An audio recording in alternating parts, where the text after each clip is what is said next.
Hello.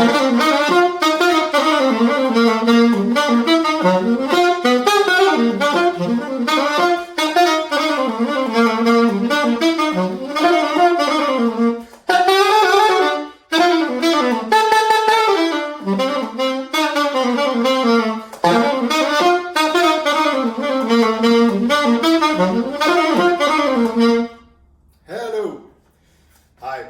Today I want to review a mouthpiece that I really enjoy. It's the Gaia 3 by Theo Wanne. This is a number 9, and I'm using a Vandoren 1.5 reed, which is pretty soft. So I have a big tip opening with a very soft reed, and I think the results are really nice. To tell you a little bit about the mouthpiece, these are extremely well made. It's a wonderful sounding mouthpiece. It has a broad sound. I have also the metal mouthpiece. I want to compare both of them back to back. But this one has a big, broad sound that I really enjoy. One of the things that I find it's extremely easy to play. It's very easy to project sound and get something really good out of it. If, for bebop, like I was playing, any phrasing that you do,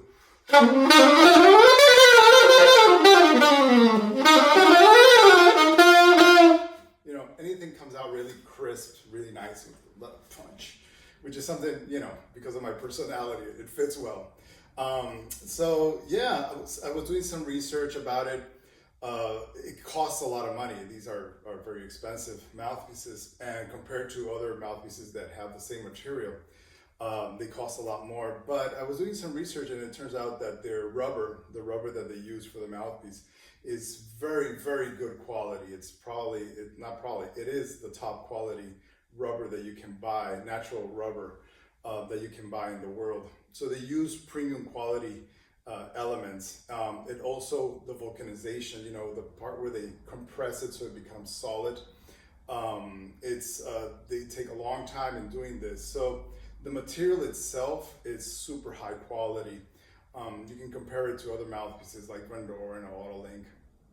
These mouthpieces have a rubber that is very high quality. So I think it's very positive to buy something like this. The materials that they use are good and reliable. You always have to be very careful with what you buy, what you put in your mouth. They use stuff that is certified and, like I said, good quality. Another thing one of the reasons that I like the mouthpiece a lot, it's gonna last you a lifetime. The material that it's made with, it's very durable. The mouthpiece doesn't smell strongly, or it doesn't have that sulfur smell. I don't know if you guys know this, but when they make mouthpieces, when they make the rubber for the mouthpieces, they use sulfur to make it hard. And I don't know exactly what composite they use, but it's very nice, and the taste doesn't taste like anything. It doesn't smell like anything.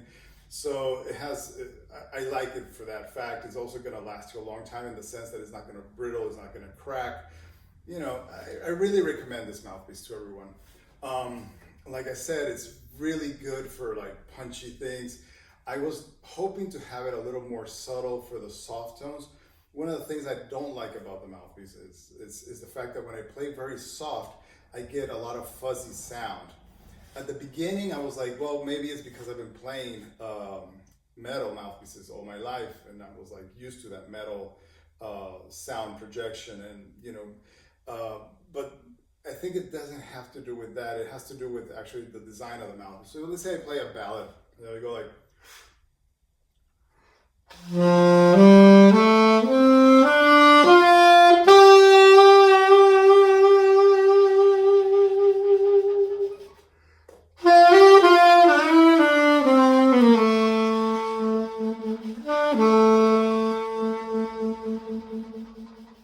So it's beautiful. I mean, don't get me wrong, I love the sound of it. The only thing is that it has these fuzzy sounds in it. I wish they weren't there, because if I'm going to record something classical, if I'm going to record something very soft, it's going to come out a lot, and it's noticeable, because when I'm recording it, if I play like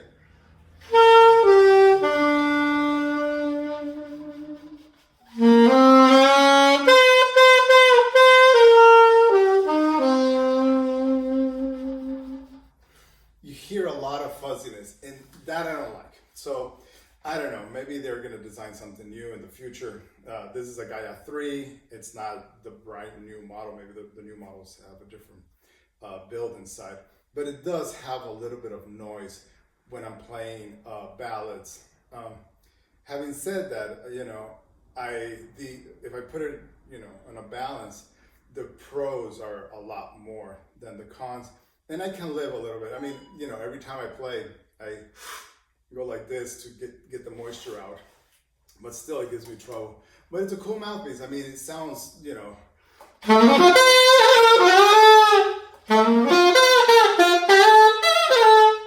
for all those things, you know, it'd be like, you know, for the bebop, for all those, you know, and also for the kind of music that I do, you know, like Latin music, it's gonna work really nice. And it has qualities of sound that my metal mouthpiece, also Theo Wanne, doesn't have. They're really, really different. So I think it's a little bit unfair if I compare them both and say this one is better, that one is better. They are very, very different, and the quality of sound is just different in the way they sound, in the perception also. I think all this the complexity of sounds that I hear on this mouthpiece, I was not perceiving on the metal mouthpiece, because the metal mouthpiece is a little bit more straightforward. The sound is always the same. So if you play a really soft sound and a really loud sound, they're pretty much even. And this mouthpiece is not like that. So, you know, I can play, let's say I play something very soft, and I'm gonna play the same phrase medium then loud. So I'm gonna do, let's say we do.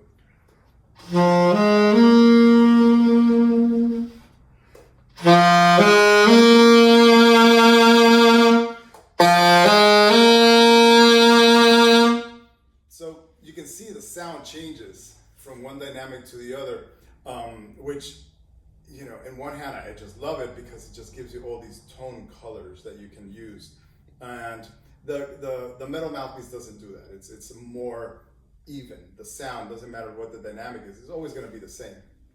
On this mouthpiece, it's not. There's quite a big difference between the fortissimo and the pianissimo. So yeah, I mean, all I have to say is good things. On another negative thing that absolutely bothers me tremendously with Theo Wanne is that they don't sell you the mouthpiece with everything, with the ligature and the cap. When you have a custom-made mouthpiece, when you make a mouthpiece that is just, you know, not universal in how the form is, you got to sell it with everything. Because if I recommend it to a student, the student can't be searching what the ligature is, can't be searching for the cap. You know, sell it as a package. It's it's an expensive mouthpiece. I don't want to say the value because it might change by the time you guys watch this video. But yeah, it's expensive, and it should come with everything so that the person doesn't have to be searching for every single part of it. I mean, it's already complex to be trying out new mouthpieces than to be buying accessories for that mouthpiece. So I think that is something that they need to change in the way they do things. I've had the pleasure of writing with Theo Wanne. They're super nice.